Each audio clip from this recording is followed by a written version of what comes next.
ବିରହୀ ଘନର କବି ମାୟାଧର ମାନସିଂହ।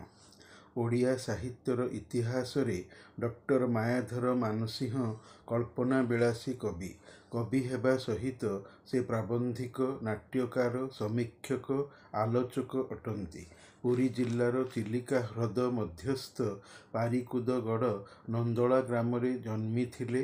ଇଂରାଜୀ ଭାଷା ଓ ସାହିତ୍ୟରେ M.A. ଡିଗ୍ରୀ ହାସଲ ପରେ ସ୍କୁଲ ଶିକ୍ଷକ, ଶିକ୍ଷା ପରିଦର୍ଶକ, ସମ୍ବଲପୁର ସହରର ଗଙ୍ଗାଧର ମେହେର ମହାବିଦ୍ୟାଳୟର ଅଧ୍ୟକ୍ଷ ଥିଲେ। କିଶୋର ବୟସରୁ ମାୟାଧରଙ୍କ ଠାରେ କବି ପ୍ରତିଭାର ସ୍ଫୁରଣ ଘଟିଥିଲା।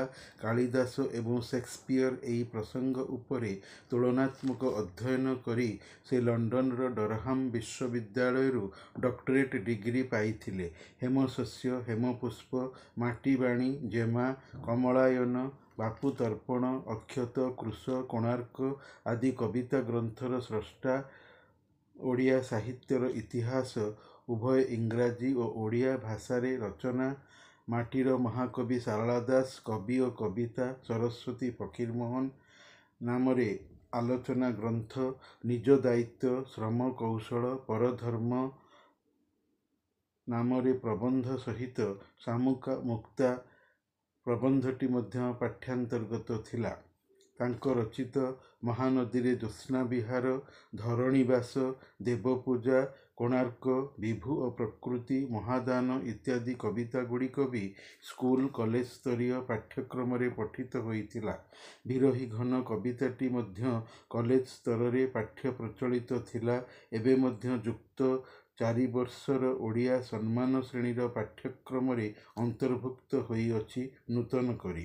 ଦୁଃଖୀ ମେଘ ହେଉଛି ବିରହୀ ଘନର ଅର୍ଥ। ସଂସ୍କୃତ କବିତାଟି ସମ୍ବୋଧ ଗୀତିକା ବା ଇଂରାଜୀର ଓଡ୍ ପୋଏଟ୍ରି। କବି ମେଘକୁ ଡାକିଛନ୍ତି କବିତାଟିରେ। ସାହିତ୍ୟ ରଚନାରେ ସାହିତ୍ୟିକ ଲେଖକ ନିଜ କଳ୍ପନା ତଥା ବୁଦ୍ଧିରୁ ନୂଆ ନୂଆ ଚିନ୍ତା ବାହାର କରି ତାର ଲେଖାରେ, ସାହିତ୍ୟ ସୃଷ୍ଟିରେ ପ୍ରୟୋଗ ବା ବ୍ୟବହାର କରେ।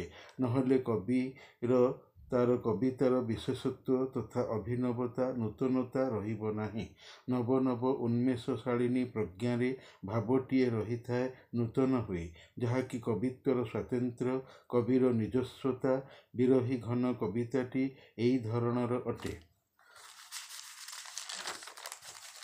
କବି ମେଘକୁ ବିରହୀ ବା ଦୁଃଖୀ କହିବାର ଅର୍ଥ ହେଲା, ମଣିଷ ଯେମିତି ଦୁଃଖରେ କାନ୍ଦେ, ପାଟି କରେ, ସ୍ଥଳ ବିଶେଷରେ ବିଦ୍ରୋହୀ ହୁଏ, ବିପ୍ଳବର ସଂଳାପ ପାଟିରୁ ବାହାର କରେ, ମେଘ ସେମିତି ବର୍ଷା, ବିଜୁଳି, ଘଡ଼ଘଡ଼ି, ଚଡ଼ଚଡ଼ିର ଧ୍ୱନି, ଶବ୍ଦ, ସ୍ୱର ତୋଳେ। ମେଘକୁ କବି ଜଣେ ଜୀବନ୍ତ ସତ୍ତା, ମଣିଷ ଭାବିଛନ୍ତି ବୋଲି ମେଘ ବା ଘନ ସହିତ ଆଳାପ ବା କଥାବାର୍ତ୍ତା ବାକ୍ବିନ୍ୟାସ କରିଛନ୍ତି। ମାୟାଧର ମାନସିଂହଙ୍କୁ ରୋମାଣ୍ଟିକ ପୋଏଟ୍ କହିବା ସହିତ ପ୍ରଣୟୀ କବି ବି କୁହାଯାଇଥାଏ।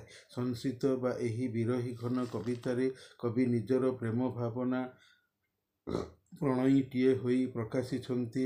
ମେଘକୁ ବି ପ୍ରେମିକ କରିଦେଇଛନ୍ତି। ଭଲ ନ ପାଇଲେ ଆଳାପ ବା କଥାବାର୍ତ୍ତା ହୋଇନଥାଏ। ଜଣେ ଜଣକର ମିତ୍ର, ବନ୍ଧୁ ହୋଇପାରେନା। ତେଣୁ ଭଲ ପାଇବା ସମ୍ପର୍କ ସମ୍ବନ୍ଧର ମୂଳସୂତ୍ର।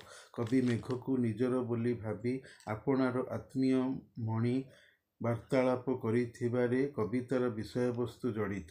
ପ୍ରକୃତିର ମାନବାୟନ ରୂପ ପ୍ରଦାନ କରିଛନ୍ତି କବି ଗଙ୍ଗାଧର ମେହେରଙ୍କ ଭଳି। ବର୍ଷା ଋତୁ ମିଳନର ଋତୁ, ବିଚ୍ଛେଦର ବି ଋତୁ, କାରଣ ଝରିବା, ଲୁହ ବୋହିବାର ପ୍ରତୀତି ଆଣୁଥିବାରୁ। କବିତାର ବିଷୟବସ୍ତୁ ବ୍ୟାଖ୍ୟାନ। କବି ମେଘକୁ ଡାକିକି କହୁଛନ୍ତି, ହେ ମେଘ, ତୁମର କ'ଣ ହଜିଛି? କେଉଁ ରତ୍ନ ପାଇବାର ଆଶାରେ ତୁମେ ଏମିତି ସୃଷ୍ଟିର ଆରମ୍ଭ ଆଦିମ କାଳରୁ ସମୟରୁ ଖୋଜି ବୁଲୁଛ? ଏଇ ଆକାଶରେ ନଭବକ୍ଷରେ ବ୍ୟାକୁଳ ବ୍ୟତିବ୍ୟସ୍ତ ହୋଇ, ଶୋକ ଉଚ୍ଛ୍ୱାସ ପକାଇ ମନ ତୁମର ଦୁଃଖିତ ଅଛି। ଆକାଶର ବିସ୍ତୃତ ପଡ଼ିଆରେ ଖୋଜୁଛ, ବୁଲୁଛ। ତୁମ ମନରେ ଯୁଗ ଯୁଗରୁ ଅବ୍ୟକ୍ତ ଦୁଃଖ ବେଦନା ରହିଅଛି। ସବୁ ବର୍ଷା ଋତୁରେ ତୁମେ ମେଘ ଏଇମିତି ଖୋଜି ଚାଲୁଛ, ହେଲେ ସେଇ ହଜିଥିବା ଜିନିଷ, ବସ୍ତୁ, ପଦାର୍ଥଟି ମିଳି ପାରୁନାହିଁ। ସେଥିପାଇଁ ତୁମେ ମନରେ ଶାନ୍ତି ପାଉନାହଁ। ତୁମର ଏ ବ୍ୟଥା ଅବାରଣୀୟ। ମନରୁ କଦାପି କେବେ ବି ଯାଇପାରୁନାହିଁ। ତୁମର ଦେହ ବିରାଟ, ଗମ୍ଭୀର, ଚୁପଚାପ, ନୀରବ ଅଛି। ଆକାଶ ସାରା ବିଛେଇ ବ୍ୟାପିକି ଅଛି ତୁମର ଶରୀର। ମେଘ ତଳ ଆକାଶରେ ନଥାଇ ଉପର ଆକାଶରେ ଥିବାରୁ କବି କପାଳ ବୋଲି କହିଛନ୍ତି। କପାଳ ମଣିଷର ମୁହଁ ଉପରେ, ମୁଣ୍ଡ ସାମ୍ନାରେ ଥାଏ, ଯେଉଁଠି ଝାଳ ତଥା ଗାରମାନ ଏକଡ଼ୁ ସେକଡ଼ ହୋଇ ଥିବାକୁ କବି ବିଷାଦ ରେଖା କହିଛନ୍ତି। ମଣିଷ ଚିନ୍ତା କରି ଯେମିତି ଝଡ଼ିଯାଏ, କଳା ପଡ଼ିଯାଏ, କଳାହାଣ୍ଡିଆ ମେଘ ସେମିତି ଦିଶୁଛି। ଆକାଶରେ ମେଘ ବର୍ଷା ପ୍ରକୃତିର ସୃଷ୍ଟିରୁ ଅଛି ବା ଥିବାରୁ କବି ଯୁଗ ଶବ୍ଦ ବ୍ୟବହାର କରିଛନ୍ତି। ଭଲ ସ୍ମୃତି ବା ମନେ ପକାରେ ମୁହଁ ମନ ଖୁସି ଥାଏ, ହେଲେ ବିରକ୍ତିକର ଦୁଃଖ ସ୍ମୃତିରେ ମନ ବ୍ୟଥାତୁର ରହେ। ସବୁ ସ୍ମୃତି ମନରେ ସଂଗୃହୀତ ଥାଏ। ଦୁଃଖଦ ସ୍ମୃତି ମାତ୍ରାଧିକ୍ୟ ବା ପ୍ରବଳ ବେଶୀ ଥିଲେ ମଣିଷ ଯେମିତି କାନ୍ଦେ, ଠିକ୍ ମେଘଠାରେ ସେହି ଭାବ କବି ଲକ୍ଷ୍ୟ କରିଛନ୍ତି। ଯାହାକି ବର୍ଷା ବୁହାଇ ବାରିପାତ ଦେଇ ମେଘ କାନ୍ଦେ ବିକଳ ବ୍ୟସ୍ତ ହୋଇ। ଶ୍ରାବଣ ମାସରେ ବର୍ଷା ଅବିରତ ହୁଏ ବିକଳରେ, ଯେମିତି ମଣିଷ କାନ୍ଦୁଥାଏ ଆଉ କାନ୍ଦୁଥାଏ, ଚୁପ୍ ନ ହୋଇଯାଇ। କବି ମେଘକୁ ମଣିଷ ତଥା ପ୍ରେମିକଟିଏ ନିଜ ଭଳି ଜୀବନ୍ତ ମନେ କରିଥିବାରୁ ମେଘର ପ୍ରେମିକା ଜଣେ ସୁନ୍ଦରୀ ଲାବଣ୍ୟବତୀ ଅଛି, କବିଙ୍କର ସୁନ୍ଦରୀ ପ୍ରେମିକା ଥିବା ଭଳି, ଯାହାକୁ କବି ମେଘ ପ୍ରକାରେ ପ୍ରେମ କରି ବିରହୀ ଦୁଃଖୀ ହୋଇଛନ୍ତି। ମେଘ ସମୟରେ ବର୍ଷା ଋତୁରେ କଦମ୍ବ, ଜୁଇ, ଜାଇ, ମାଳତୀ ଆଦି ଫୁଲମାନ ଫୁଟିଥାନ୍ତି। ଏହା ବାସ୍ତବ ବା ପ୍ରକୃତ ସତ୍ୟ, କିନ୍ତୁ କବି ସେଥିରେ କାବ୍ୟିକ ସତ୍ୟ ମିଶେଇ ଆରୋପ କରି କହୁଛନ୍ତି କି, ହେ ମେଘ, ପ୍ରେମିକ ତୁମର ପ୍ରିୟତମା ପ୍ରେମିକା ପାଇଁ ତାର ଗଳାରେ ହାର ପିନ୍ଧାଇବା ସକାଶେ ବରଣମାଳା ଧରିଛ। ନିଶ୍ଚୟ ସେଇ ତୁମର ପ୍ରେମିକା ଭାଗ୍ୟବତୀ ଅଛି ବୋଲି ତୁମେ ହାତରେ ଫୁଲମାଳା ଧରିଛ। ମେଘ ସମୟରେ ବର୍ଷା ହୋଇଥାଏ, ଗୁଳୁଗୁଳି ଲାଗେ, ଅସହ୍ୟ ଗରମ ଅନୁଭୂତ ହୁଏ।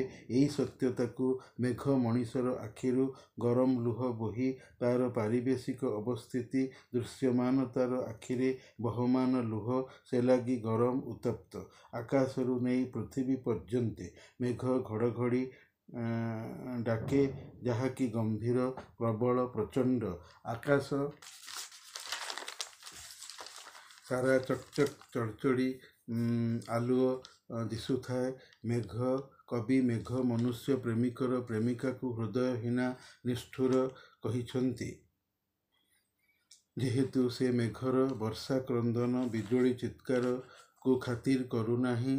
କରିଥିଲେ ମେଘକୁ ପ୍ରେମ କରନ୍ତା ଆଉ ବର୍ଷା ବିଜୁଳି ରୂପରେ କନ୍ଦାନ୍ତା, ଚିତ୍କାରୀ ସ୍ଥିତିରେ ଛାଡ଼ି ଦେଇ ନଥାନ୍ତା। ସେହି ପ୍ରେମିକା କେଉଁଠି ଯାଇ ଅଛି ଯେ ତୁମର ବର୍ଷା କାନ୍ଦ, ବିଜୁଳି ଡାକକୁ ଶୁଣି ପାରୁନାହିଁ? ତାର ମନରେ କ'ଣ ଅଛି? ସେ କିସ ଭାବୁଛି, କ'ଣ ଚାହୁଁଛି ଯେ ତୁମର ଏତାଦୃଶ ପ୍ରେମକୁ ଖାତିର କରୁନି, ଚାହୁଁନାହିଁ, ତ୍ୟାଗ କରି ଦେଇଛି? କାହିଁକି, କେଉଁଥିପାଇଁ? ତୁମେ ମେଘ ତାକୁ ମନଭରି ଭଲ ପାଉଛ ବୋଲି ଜଣାପଡ଼ୁଛ କି ତୁମର ପ୍ରବଳ ପ୍ରଖର ବର୍ଷିବାରୁ, ପ୍ରଚଣ୍ଡ ବିଜୁଳିପାତରୁ? ତୁମର ତାକୁ ଆଲିଙ୍ଗନ ଭରା କୁଣ୍ଢେଇ ପକାଇବାର ଶ୍ରାବଣର ନିବିଡ଼ତାକୁ କାହିଁକି ସେ ଦୂରେଇ ଦେଇଛି, ଫୋପାଡ଼ିଛି, ଜାଣି ହେଉନାହିଁ? ଅର୍ଥାତ୍ ଜୋରରେ ବର୍ଷା ବିଜୁଳି ପୃଥିବୀରେ ଆକାଶ ବକ୍ଷରେ ହେଉଅଛି, ଯାହାକୁ ବକ୍ଷ ଭରା ଶବ୍ଦରେ କବି ପ୍ରକାଶିଛନ୍ତି। ମେଘର ଏ ଜୋର ପଣତା, ବର୍ଷିବା, ମାରିବା ବିଜୁଳିରେ ଏଭଳି ଧୈର୍ଯ୍ୟବାନ ମଣିଷ ଥାଆନ୍ତି ଯେ ସେମାନେ ଡରି ନଥାନ୍ତି, ବ୍ୟାକୁଳ ବ୍ୟତିବ୍ୟସ୍ତ ହୋଇ ନଥାନ୍ତି, ପୂରାପୂରି ନର୍ମାଲ ବା ସାଧାରଣ ଦିଶିଥାନ୍ତି। ଯାହାର ନିଷ୍ଠୁର ମନ, ସେ କଦାପି ଦୟାଳୁ ହୁଏ ନାହିଁ, ଟିକିଏ ଲୁହରେ ତରଳି ଯାଏ ନାହିଁ, ସମଦର୍ଦୀ ହୋଇପାରେ ନା। ସେ ମେଘର ପ୍ରେମିକା ଠିକ୍ ସେମିତି ହୃଦୟହୀନା, ନିଷ୍ଠୁରା। କବିଙ୍କ ଭାଷାରେ ବିଶ୍ୱେ ତୁମେ ବାରିବାହ ପ୍ରଣୟୀର ଚିର ଭାଲଟିକା, ତେଣୁ କୁଞ୍ଜେ ତବ ଆଶେ ଫୁଟି ଉଠେ କିଶୋରୀ ଜ୍ୟୋତିକା। ବନ୍ଧୁ ବୋଲି ନାଚି ଉଠେ ତାଳେ ତାଳେ ବିରହୀ ବରହୀ, ଯୁବକ ଯୁବତୀ ଗଣ୍ଡେ ବିଚ୍ଛେଦର ଲୋତକ ଗଡ଼ଇ। ବିଶ୍ୱର ସକଳ ହିଆ କାଟି ହୁଏ ପୁଷ୍ପସର ଧାରେ ତବ ଅଭିସାରେ। ରୋମାଣ୍ଟିକ କବି ମାନସିଂ ମେଘକୁ କହୁଛନ୍ତି, ହେ ମେଘ, ପୃଥିବୀରେ, ମାନବ ସଂସାରରେ ତୁମେ ହେଉଛ ପ୍ରେମର ସୂତ୍ରଧର। ପ୍ରେମ ତୁମରି ପାଇଁ ଜୀବନରେ ସମ୍ଭବ ହୋଇଥାଏ। ତୁମରି ପାଇଁ ବଣ ବଗିଚାରେ ସବୁଜିମା ଫୁଲ ଭର୍ତ୍ତି ଗଛମାନ ହୋଇଥାନ୍ତି। ମୟୂର ପୁଚ୍ଛ ହଲାଇ ପାଦ ଟେକି ନାଚେ। ପ୍ରେମିକ ପ୍ରେମିକା, ଯୁବକ ଯୁବତୀ ମୁହଁ ଫୁଲାଇ ବିଚ୍ଛେଦ ଦୁଃଖରେ କାନ୍ଦିଥାନ୍ତି। କେଉଁଠି ପୁଣି ବିଶ୍ୱ ମାନବ ପ୍ରେମର ଦେବତା କାମଦେବଙ୍କର ଫୁଲସର ପୁଷ୍ପଧନ୍ୱା ତୀର ମାଡ଼ରେ ମନ ହୃଦୟ ତାଙ୍କର କାଟି ହୋଇଯାଇଥାଏ, ଅର୍ଥାତ୍ ପ୍ରେମମତ୍ତ ହୋଇଯାଇଥାନ୍ତି। ବର୍ଷା ଋତୁ ଉଭୟ ମିଳନ ବିଚ୍ଛେଦର ଋତୁ ହୋଇଥାଏ। ମିଳନ ଅଭିସାର ଶବ୍ଦରେ ପ୍ରକାଶିତ। କବି କବିତାର ଶେଷରେ କହୁଛନ୍ତି, ହେ ମେଘ ପ୍ରେମର ବନ୍ଧୁ, ତୁମ ପରି ମୁଁ ପ୍ରେମରେ ଗରିବ ଦୀନ ତଥା ଦରିଦ୍ର। ପ୍ରେମ ରତ୍ନକୁ ମୁଁ ହରାଇ ଦେଇଛି, ପ୍ରୀତିରେ ପ୍ରତିଘାତ ପାଇଛି। ମୋର ମନର ଆକାଶରେ ପ୍ରେମର ତାରାର ପତନ ଘଟିଛି। ପ୍ରେମ କରି ପ୍ରେମ ପାଇନି, ଜୀବନ ଖାଲି ଖାଲି ପ୍ରେମର ବିହୁନେ। ଦୁଃଖ ବେଦନା ବ୍ୟଥାରେ ଚିତ୍କାରି ଉଠୁଛି, ମନକୁ ମନ ପାଟି କରୁଛି, ଜୋରରେ କାନ୍ଦୁଛି।